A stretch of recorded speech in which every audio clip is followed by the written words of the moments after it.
देखिए आज जो पीसी कर रहे हैं, क्या लगता है इस बार जो उत्तर प्रदेश में चुनाव आ रहे हैं उसमें क्या समीकरण किन मुद्दों को लेकर आप जनता के बीच में जा रहे हैं? देखिए, अगर हम अपनी पार्टी के मुद्दे की बात करें तो हमें लोगों के बीच में सिर्फ और सिर्फ 2007 से 12 के अपने जो बहन जी द्वारा करे गए कार्य हैं उन्हें लोगों के बीच में लेके जाना है।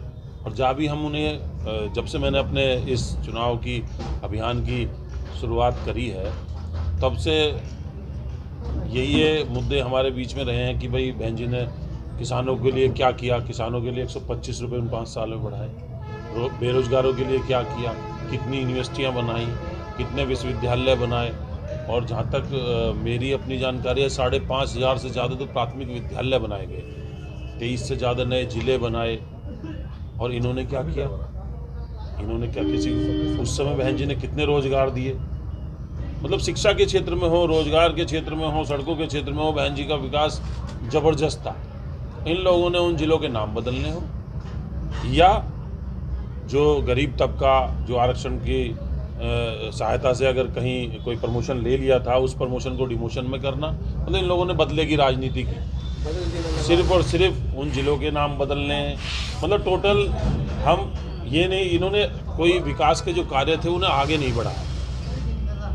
हमारे मुद्दे अब भी यही हैं, किसानों के मुद्दे हैं, रोजगार का मुद्दा है, और सबसे बड़ी बात जो इस समय ओबीसी के आरक्षण का जो मुद्दा है उस मुद्दे को भी हम लोगों के बीच में रख रहे हैं। जहां इस समय युवा इतना आक्रोशित है कि अभी कल परसों की रैली में भी काफ़ी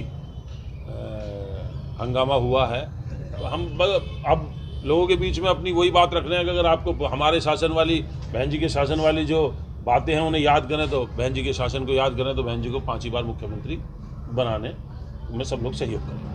सरदना विधानसभा से आप चुनाव लड़ रहे हैं, तो सरदना विधानसभा के लिए आप क्या रणनीति है कि क्या किन मुद्दों पे आप चुनाव लड़ रहे हैं? देखिए, सरदना विधानसभा में अभी कोई प्रत्याशी सामने तो है नहीं। अभी तो माननीय बहन जी ने जिले में सरदना विधानसभा का प्रत्याशी सबसे पहले घोषित कर दिया था। अभी तो बीजेपी में भी 25 प्रत्याशी लाइन में है, और अभी सपा लोकदल का तो यही पता नहीं गठबंधन होगा, किसके खाते में जाएगी, कौन प्रत्याशी होगा। हम तो अपने शासन की अच्छी यादें लोगों के बीच लेके जा रहे हैं, और भाईचारा, क्योंकि जो भाईचारा इस भाजपा ने खराब कर दिया है लोगों के बीच में, जो हिंदू मुसलमान के बीच में एक बहुत गहरी खाई पैदा कर दी है, उसे पाटने का काम कर रहे हैं। सरदना विधानसभा में मुस्लिम समाज और जाएगी, कौन प्रत्याशी होगा। हम तो अपने शासन की अच्छी यादें लोगों के बीच लेके जा रहे हैं, और भाईचारा, क्योंकि जो भाईचारा इस भाजपा ने खराब कर दिया है लोगों के बीच में, जो हिंदू मुसलमान के बीच में एक बहुत गहरी खाई पैदा कर दी है, उसे पाटने का काम कर रहे हैं। सरदना विधानसभा में मुस्लिम समाज और हिंदू समाज बराबर की मात्रा में है, और अगर हम लोग साथ मिलकर चले हैं तो ही इस क्षेत्र का विकास संभव है। यहाँ जिस राजनीति के साथ अब तक पिछले 10 साल से विधायकी काम कर रही है, उस दिशा में ये देश गलत दिशा में जाएगा आगे। इस तरीके से अब कृषि कानून की वापसी हो गई, 1 साल तक लगातार किसानों का धरना चला।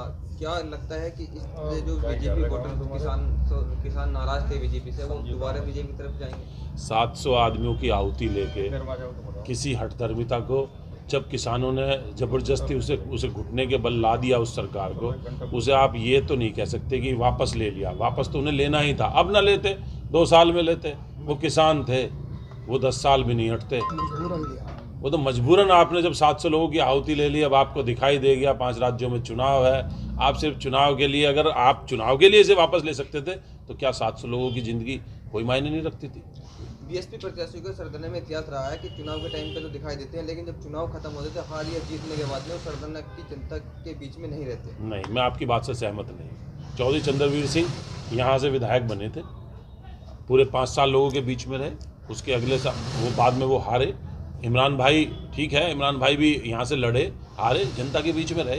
ये कहना चंद लोगों का है, अन्यथा बसपा एक परिवार है। उस परिवार में सुख हो या दुख हो, हम लोग सभी वहाँ पहुँचते हैं। आज स्थिति ये है कि मुझे यहाँ की जिम्मेदारी दी गई है, जिस दिन से मुझे ये जिम्मेदारी दी गई है, और आगे इस जिम्मेदारी को मैं बखूबी निभाऊंगा, आप देखते रहें। बहुत अच्छा।